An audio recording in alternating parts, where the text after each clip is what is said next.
Voilà, c'est du direct sur notre point de départ de la maraude Donner la main dans le soir. Alors Christophe, on s'était vu ici, place Antonin-Poncet, au moment du départ de maraude, c'était le 2 avril 2020, au début du confinement. Qu'est-ce qui a évolué pour vous, vous qui êtes dans la solidarité? Comment vous avez vécu cette période du 2 jusqu'à fin avril? Qu'est-ce qui a bougé pour vous? Écoutez, ce qui bouge le plus, c'est nous, parce que tous les jours, il faut qu'on bosse. Et malheureusement, j'allais dire, on travaille de plus en plus, parce qu'on a de plus en plus de demandes des hospitaliers pour nourrir le personnel, mais surtout de plus en plus des demandes des associations. Ben, vous êtes bien placés, on est là ici pour aujourd'hui. Les gens dans la rue, il y en a malheureusement de plus en plus. Il y a des gens qui n'étaient pas dans la rue, qui aujourd'hui sont obligés de descendre pour demander à manger parce qu'ils n'ont plus les moyens. Oui, les précaires. Les précaires, avant ils avaient des petits jobs, ils avaient des boulots qui leur permettaient de vivre. Aujourd'hui, il n'y a plus de petits boulots, ils n'ont plus de quoi manger. Mais c'est vrai pour vous, c'est vrai pour les restos du cœur qui demandent de 40 à 50% de population. C'est vrai pour l'armée du salut, c'est vrai pour les foyers de femmes battues, enfin tous les petites sœurs des pauvres, tous les gens avec qui on travaille en ce moment et à qui on essaie de servir tous les 2 jours de la nourriture. C'est la même chose. Augmentation de la demande.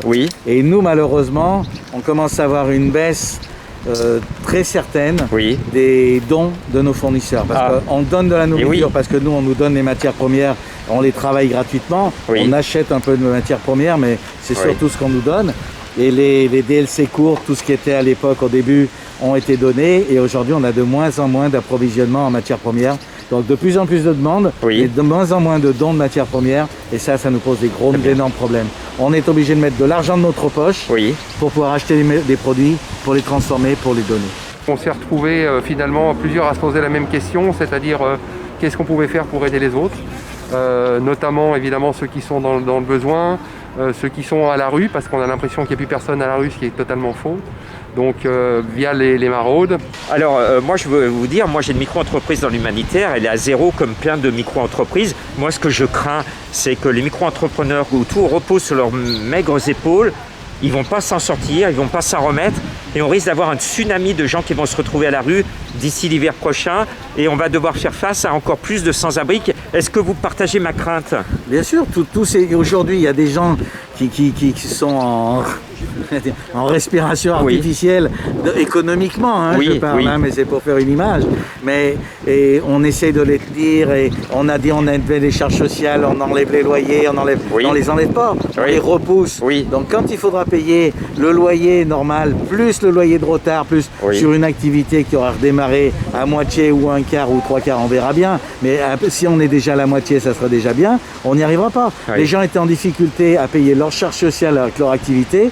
Donc payer 2 fois plus de charges avec une activité moyenne, on ne pourra pas. Donc si le gouvernement aujourd'hui dit pas on annule les charges sociales, on annule les loyers, on annule les choses comme ça, il y a une entreprise sur 2 qui va mourir, une entreprise sur 2 qui vont disparaître. Et les gens vont se retrouver en précarité. Tout à fait. Alors courage. Des bonnes choses qui vont être distribuées en direct dans les rues de Lyon à ceux qui sont toujours à la rue, ceux qui ont faim, ceux qui ont soif. Voilà, merci, bravo pour votre engagement citoyen. Bonjour tout le monde. Salut. Bonjour. Alors pourquoi avoir choisi par exemple donner la main dans le soir pour donner de l'alimentaire aux sans-abri? Écoutez, parce que vous êtes une association connue et reconnue, parce qu'on ne peut pas se permettre de travailler avec n'importe quelle association.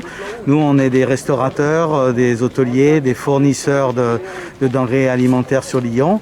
On est tous regroupés sous 2-3 associations. Merci à Christophe encore pour nourrir nos sans-abri. Merci au nom de donner la main dans le soir. Je vous applaudis d'une main parce que je tiens la caméra de l'autre. Bravo, on a besoin de gens bien comme vous. Et à bientôt parce qu'on continue notre combat d'alimentation de ceux qui n'ont plus rien. Et merci à votre association, merci pour tout ce que vous faites pour les gens qui sont dans la rue. Merci. N'hésitez pas à demander. Aujourd'hui c'est 40 menus, demain c'est 50, 60, ce que vous voulez. On sera toujours à vos côtés. Très bien. N'oublions pas ce que vous faites. C'est donner du bonheur aux gens de la rue. Oui, et toujours avec le sourire. Ça va aller dedans, je pense que ça va aller dedans. Et on aide aussi beaucoup le personnel soignant parce qu'on s'est aperçu qu'il y avait des gens qui n'étaient plus livrés par la restauration collective. Par contre, Christophe, vous qui êtes dans l'alimentaire, il faudra, parce que je sais que vous avez un réseau encore plus important que le mien, que l'on demande à nos élus la raison pourquoi ils avaient coupé l'eau. Vous savez, comme ceux qui ne payent pas leur loyer aux sans-abri de Lyon, j'ai mis 22 jours avant d'obtenir la réouverture des fontaines puisqu'on nous demandait à tous encore de nous laver les mains, mais pas pour les sans-abri du centre-ville. Il n'y avait plus de fontaines, les bassins, la fontaine Bartholdi, la place de la République ici, tout fermé, les fontaines fermées. Ils ne pouvaient pas se laver les mains et les toutous crevaient de soif. Heureusement qu'on était là dès le premier jour du confinement pour donner à boire aux toutous et aux sans-abri. Donc voilà, il faudra bien poser la question. Qu'est-ce qui a justifié la coupure de l'eau? Parce que j'ai entendu des scientifiques, l'eau ne véhicule pas le corona, on est bien d'accord? Ben oui. Donc voilà, c'est une question qu'on pose, gros point d'interrogation, réponse après le confinement. Merci. Merci à vous.